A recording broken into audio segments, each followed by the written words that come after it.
just give a quick intro. Okay, cool. Oh, now everyone comes at the last minute.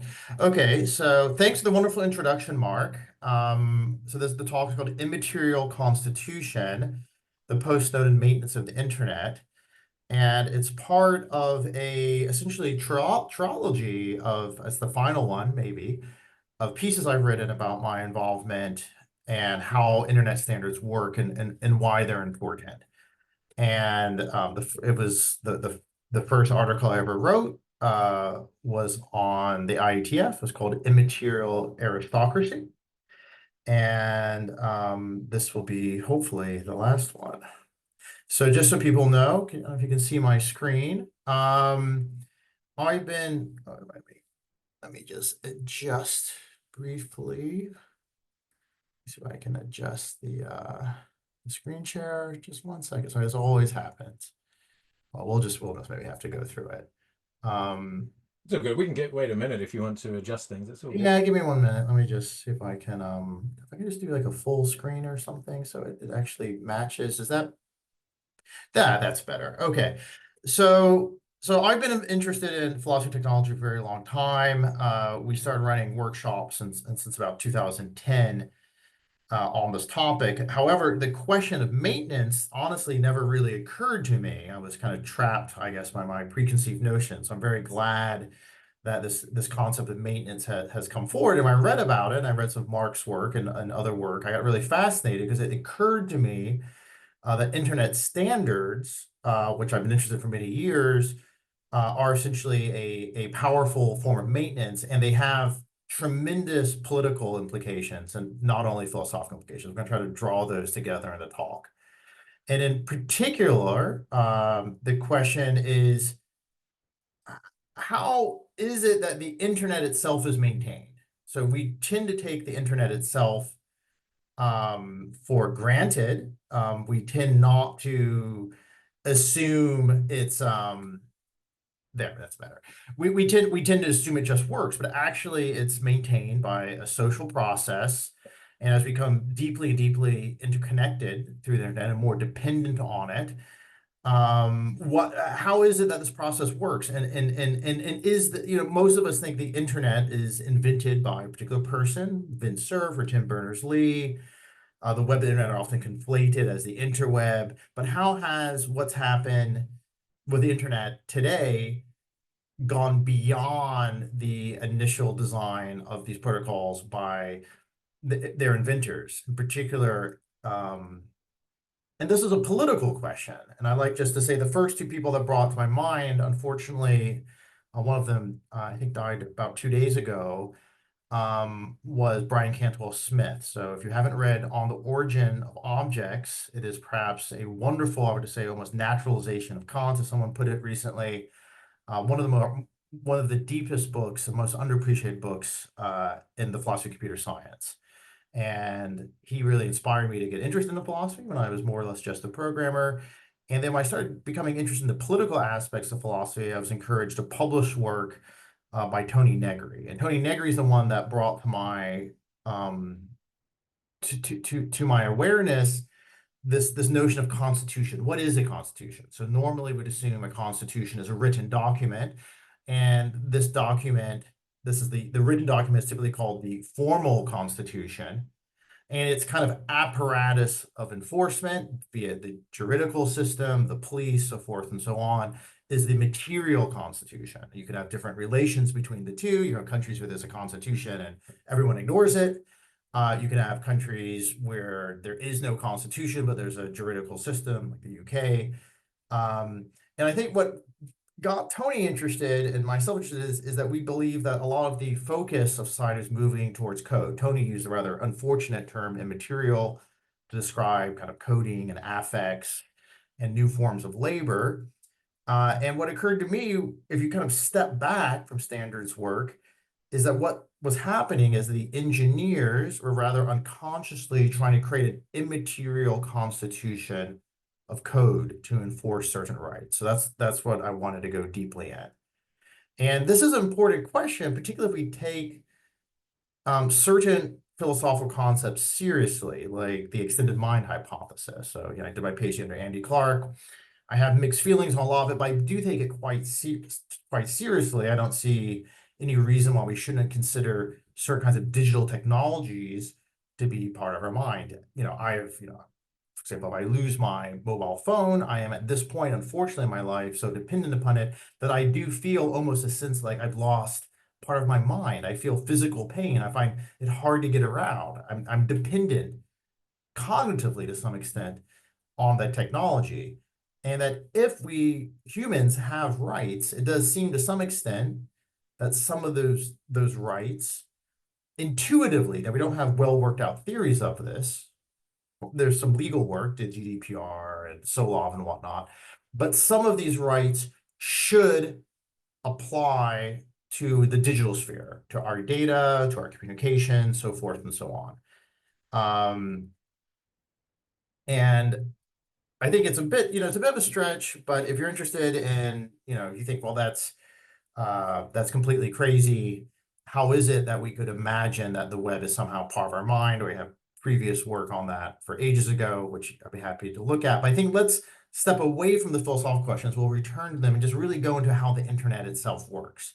So how the internet works is you have protocols. When you use a browser, actually many of you are in browsers, you open up a browser window, and there's a little lock on the top of that browser, and that's a protocol called transport layer security. That's encrypting the connection from your laptop or phone to a web server somewhere, perhaps on Amazon cloud, perhaps in a different country, who knows? And these protocols do not kind of appear. They're invented and maintained over time. And what they are effectively is they're conventions. They're social conventions that express regularities in the range of possible actions of a class of technical artifacts. And the internet is just kind of one of these. So there's a whole other discussion you can have about how do we connect protocols, which are obviously, I would say, relatively social, to the traditional philosophy of computer science about what's a program as a type, token relations. Protocols seem to be on the level above that, but that's pretty important. And I think what's interesting is, just so people get a better notion what a protocol is, if you look at a protocol, this is literally a protocol diagram. Every time you connect to a website, there's a communication between the client and server. Essentially, it says hello, it announces itself, it exchanges some cryptographic keys, gets some responses. And you can see what's happening is, the protocol itself is quite complicated. They have different versions. They change over time. TLS 1.2 was how it was done for about up until the Snowden revelations. And it was discovered that there's some holes in it through the process of what's called formal verification through mathematical processing. And that TLS 1.3 then fixed some, if not all of these bugs. There's probably still bugs in it. So you have these are, again, actions taken by computer programs, user agents, working often on the behalf of humans, but these protocols, again, are socially designed. So when I look at this kind of diagram, I immediately see something like a language game for computer-mediated communication, so reminiscent of the Wittgensteinian language games. And I do believe that they're irreducibly social.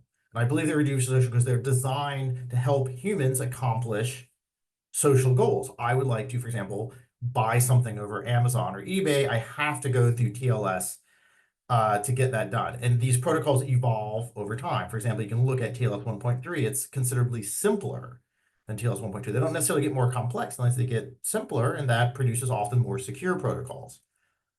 And you can object and you say, well, protocols aren't social, computers aren't social, but I kind of take the Langdon-Winter line, because as these computers become woven into our everyday kind of existence, you don't have to believe in a full-blooded version like I do of the extended mind hypothesis. You can believe in a kind of lightweight social embedding, and even then, we lose, as Venner says, the tool-like qualities become part of our humanity. But I want to kind of focus more on their invention and their maintenance, not just their everyday usage.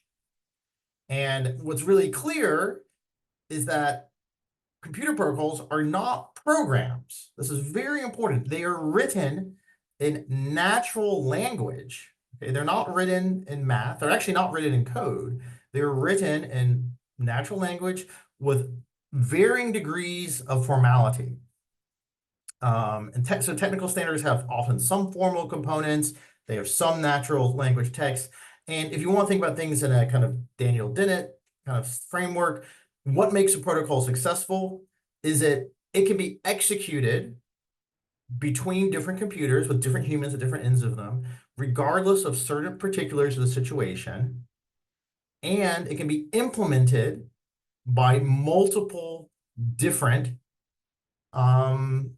implementers. So TLS 1.3, the thing that lets you connect to the internet, if you use that to create an encrypted tunnel between you and a web server, that encrypted tunnel is the same encrypted tunnel regardless of the actual code running. Google has one library called, boring TLS. Microsoft has another library. They even make support slightly different options and how they're instantiated, and we'll go into that. But it's important that the standard is kind of on the level above these implementations, and the standards are written to be implemented. So they are naturally social documents. And so again, technical standards, the descriptions of formal protocols, and they're written in natural language, technically with the IETF, technical prose and English, of course, of Chinese standards by bodies write them in Chinese and so forth and so on. And there is fracture between different standards bodies. And they're kind of written with as little as much formal notation as deemed necessary for programmers to implement the protocol correctly. If you actually write it too formally and programmers can't understand how to implement it, which we've seen happen with some protocols, it won't get implemented. But if it's too vague, then the implementations can't communicate. So there's a kind of middle ground. And the whole point of a standardization process is to hit that middle ground. And it leads really to a process of, I would almost call, evolution of standards. You have many, many different standards. And many of them are not successful, right? The famous example being the birth of the internet itself. You had the OSI stack that was pushed forward by the ISO, International Standards Organization, where each country has one vote. And this was supposed to produce a kind of unified network. And then you had essentially a bunch of American graduate students. They were producing more informal specifications. And those informal specifications ended up being more successful in defining the internet as we use it today. No one really, you talk with the OSI model, but you're not using ISO standards when you talk between your computer and say Google or anyone else. So just so you get a feel of what it really looks like, this is TLS 1.3. It's produced by a standards body. It's listed at the top of the protocol. It's called the Internet Engineering Task Force. There's usually an editor. He's not the author. He edits all the contributions of everyone together. In this case, it's Eric Rascola, who at the time was working for Mozilla. You can see how the IETF, this is the particular standards bodies, works. They give standards different numbers. You can see we update some standards, obsoletes others. There's different rankings. They have a kind of status and legal documents. And you can see how they draw things as well. For historical reasons and for interoperability, the standard is actually written in ASCII text. So this is their diagram explaining that nice, clear diagram I showed you earlier with the kind of arrows explaining how TLS works. You have a computer talking to a server. You kind of exchange some certificates. You exchange some key material. You build an encrypted tunnel. We don't have time to explain all that, but it's the same thing going on here, just in a mixture of text and ASCII diagrams. It looks a bit primitive, but weirdly enough, it ends up working. And so what is the Internet Engineering Task Force? It's in charge of the creation and maintenance and repair of internet protocols, right?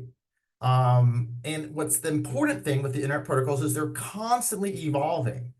This is TLS 1.3. Before there was a TLS 1.2, there was a TLS 1, there was something called SSL, Secure Sockets Layer before it, and they're all building on top of other standards. They're constantly being updated. Sometimes they freeze because obviously they're constantly changing. How can you get interoperability? But then as soon as they're frozen, there's usually another discussion will open, sometimes immediately after, sometimes a few years after, about how to update it, particularly if it's in high amount of use.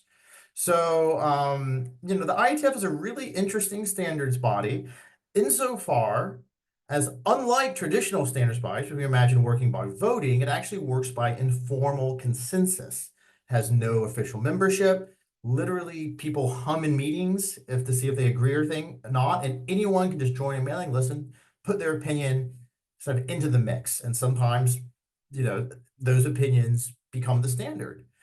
Now, the World Wide Web Consortium, the internet was moving kind of slowly, the web was taking off. So the person that put forward the original standards in the IETF for the internet, for the URLs, HTTP / blah, blah, blah, that was Tim Berners-Lee. He made another standards body called the World Wide Web Consortium, which is based on voting and a bit more formal. And I'll skip this, but there's a huge, obviously these are very American standards bodies. There's lots of critique of them. However, we should say that the ITU runs additional standards, and there's kind of a compromise situation which may break down due to Trump about who should really control the internet standards. And this kind of open process, which allows companies to talk to individuals, talk to random people in the internet and civil society, seems stable but not perfect. And on some levels, interesting because you think about it from a political standpoint, it really is kind of close to a direct democracy, at least the IETF. Now, what happened is there was a huge crisis. And before going to Snowden, we're going to talk about the pre-Snowden crisis. The pre-Snowden crisis was the Egyptian internet blackout, with Tahrir Square. Internet was cut off. And this just kind of, just like if I lose my phone, I'm in pain. Internet engineers everywhere was like, this is terrible. What are we going to do to stop the internet being cut off? And it came up, the United Nations, Frank LaRue, released a report which was very controversial but interesting, and it provoked a question that access to the internet should be a human right. And this produced a reaction by Vince Cerf. Vince Cerf is one of the graduate students working in the IETF, putting together with Bob Can, TCP/IP, which is still widely used today. And Vince Cerf in the IETF wrote an article in the New York Times saying internet access should not be a human right. He said it's a civil right and not a human right, because human rights are eternal and should not vary by kinds of technology. So technology should have no impact on your human rights. Technology should result in maybe changes to, at best, civil rights. Now, interestingly enough, Tim Berners-Lee, who's the inventor of the web, not the internet. The web is, again, the browser and the URLs built on top of the low-level protocol communication that we saw earlier around TCP/IP. Tim Berners-Lee said, well, we actually should have rights on the web, and that we should have, and he called it, because he's British and not American or from some other place, he said we should have a Magna Carta to enshrine some sort of web rights for all people. And as the inventor of the web, he imagined that this was going to take place via various governments declaring human rights, internet access to be a human right, and then eventually creating some sort of large binding treaty about this. And so there was this interesting debate, and Tim did kind of take, it's interesting, the line that was closer to the Andy Clark's extended mind hypothesis line, that if our if the web itself is on a level of abstraction, universal access to certain capabilities, and having access to those capabilities, just like having access to water and education, food, should be a human right, and therefore should be enshrined by the UN. And this is interesting because I think there's a philosophical point that Tim didn't really talk about, but I tried to get him to talk about in a piece we wrote together called Defend the Web, that rights, this concept of rights, was very different between the two inventors. Vince Cerf had this kind of historically, had this notion that rights are transcendental, declared once by the UN or somehow declared once and never revisited. And Tim Berners-Lee said, well, as our technology changed, we can imagine that various governments might uphold them as rights, right? So, and he pointed out things like, slavery, physical integrity, child labor, and that, we can imagine that rights do change over time, that rights are historically situated and immanent to technological reality. And then Vince Cerf, disagreed, and he continued to write, and this is in the New York Times. He said, well, look, and he made a counterpoint. He said, well, really, who is it? And he was working for Google at the time. So Google had a interesting relationship with governments, not always particularly on the same side. He said that, well, we shouldn't this is actually dangerous what Tim is putting forward, because this means we're going to let governments decide what our rights in terms of technology should be. And instead, rather than, he said, it's the responsibility of technology creators who maintain the technology and update the technology to support human and civil rights. And he actually mentions internet engineers and standards bodies. And this all came back during the Snowden revelations. So Snowden in 2014 revealed the fact that the NSA was committing mass surveillance. And while the Egyptian internet cutoff produced a momentary amount of public interest, Snowden revelations genuinely produced a lot of concern from people. And he said, well, look, um, Snowden makes this point in his book, and he made it in person and talks to the IETF and other groups, that legal innovation lags behind technological innovation, and that actually institutions seek to abuse this disparity. So in order to enforce rights, we need to enforce it on the level of technology. And the fact of the matter is the internet, when the Snowden revelations happened, what allowed the NSA to do mass surveillance was the internet was not for the mostly encrypted. So that means that anyone could just copy whatever you're doing on the internet and put it in a database and look at it later. And it was so hard that even when Snowden was trying to do his leaks, he had to kind of draw these primitive pictures about how he, as Snowden, has a message that could get him killed. He's trying to send it to a journalist. And in the middle is the internet. Because it's not encrypted, anyone can read his messages, and this could get him killed, and particularly as the NSA, which he was working for at the time, in the middle. And so, we had this problem where Tim Berners-Lee was kind of pushing for a political solution, and it was a noble effort.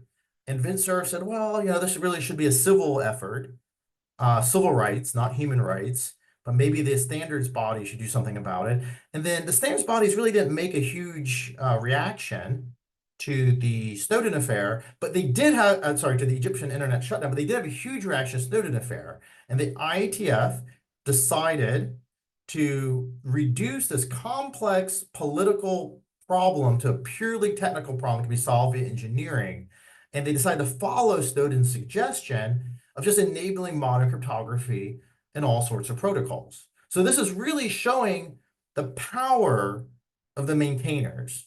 So there was genuine public pressure, horror over what the US was doing, even in some circles, spying on Angela Merkel's phone, but also ordinary people were a bit upset. Engineers felt intuitively angry about it. And the first thing they did, which interestingly enough fails, is they said, well, can we articulate the relationship of human rights to protocols? They kind of create a task force inside their standards body to do it, but then they're like, oh, it's not really working. But they couldn't map the protocols together. And there's some references here about how difficult this was. But what they could do is they could, with the engineering mindset, they could fix things that were known broken. So cryptography depends on something, which I won't go into too heavily, called elliptic curve. This is a mathematical curve, and if you have all 3 points, you get a nice line, and you can solve, you can solve a problem. But if you only have 2 points, you can't. You may be you could be anywhere on this curve. And this is a kind of hard problem which lets you encrypt data, lets you make that data impossible for anyone else to read by transforming the zeros and ones and how it's transmitted, and standards define exactly how to do that in an interoperable way. And what was discovered that was particularly horrifying to the standards bodies, they took it quite personally, particularly the IETF, is that while elliptic curve cryptography was being used everywhere, the actual standards for cryptography were viewed as, cryptography is coming from government surveillance, from military government technologies, probably to hide military communication, and that the curves, the exact math they were using was suggested by the NSA. And then it occurred to some academics, maybe this could lead to a backdoor, and this would be terrible. And then it was also revealed by Snowden that there was actually government money, millions of dollars being spent to subvert standards bodies. So Daniel Bernstein and Tanya Long, who are kind of mathematicians and cryptographers, who actually took the government to court to establish this code as free speech legal precedent in the 90s, ends up trying to create alternatives to US government elliptic curve. So what you're actually seeing is you're seeing the IETF, just to step back, decides we're going to fix the internet. because the NSA is violating everyone's privacy. There's pressure being put on us, and how we're going to do this, because we can no longer trust U.S. governments, we're going to kind of help work with academia to invent our own new kind of encryption technologies. And prominent academics joined in. They made a new version of TLS 1.3. It used to be expensive. They made it free to use. And then what happened is the internet went from barely, 1 to 5% encrypted to almost 100% encrypted, like 10% 2012, 99% in 2014. That's how quickly, honestly, the standards bodies and the large corporations acted. But I want to say that this is actually, I'm going to end shortly, this is a little bit dangerous almost. Because I would argue that what happened is that the IETF did create, through its process of maintenance, due to public pressure. And we've seen this examples with other technologies.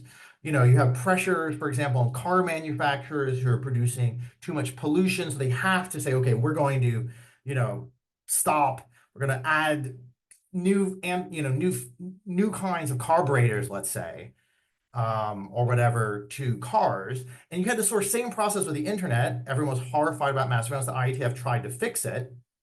But then they create this new kinds of technical constitution. But let's step back a second. I think on some level, this is an amazing act. So from a philosophical level, it's quite interesting. The inventor of the internet didn't matter what he thought, really. The inventor of the web, noble effort to get all the governments to pass a law against surveillance. Of course, it's not in any government's interest to restrict surveillance capabilities. So they did, none of those laws could pass. The engineers and the maintainers actually ended up being the center of political power. And almost, to be honestly, and they were not noticed, they managed to pull it off. They managed to upgrade the internet standards to have ubiquitous encryption. And on some level, you consider that a great thing, to create this new kind of immaterial technical constitution. However, on the other hand, you can say, well, who are these people? They work for a few companies, mostly in the United States. And isn't this a lot of power for an unelected group of effectively random people almost? I mean, technical engineers are very specialized, but even if they're using kind of directly democratic, open, multi-stakeholder process, isn't this a lot of power for them to have?